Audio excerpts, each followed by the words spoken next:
আটাইতকৈ বেছি বাংলাদেশ তেওঁ গৈ থাকে।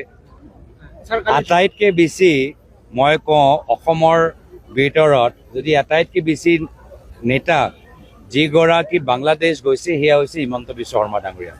ক'ত যায়, কাক লগ পায়, কাৰ লগত ফটো তোলে, এইবোৰ চব আমাৰ ওচৰত আছে।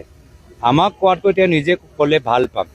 বিজেপি RSSৰ কিছুমান মানুহ আজি অসমত তেওঁলোকে আছে, অসমৰ ৰাজনীতিত তেওঁলোকৰ ভূমিকা আছে আৰু বাংলাদেশীৰ লগত তেওঁলোকে বিজনেছ কৰে। আৰু ইয়াৰ বিপৰীতে বিজেপিয়ে প্ৰত্যেক ঠাইত BGR মাটি দখল কৰিছে। ইয়াৰ বিপৰীতে ফৰেষ্ট ৰিজাৰ্ভত তেওঁলোকে ৰিজৰ্ট বনাইছে।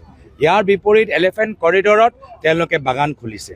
তো এইবোৰ বিজেপি দলৰ ওপৰত কোনো ধৰণৰ মানে ন্যায় আমি তেখেতৰ সম্পৰ্কত আমি দেখা নাপাওঁ। বুলডজাৰ সদায় দুখীয়া মানুহৰ ওপৰত আৰু আইন সদায় ভংগ কৰে বিজেপি দলৰ নেতাকৰ্মী।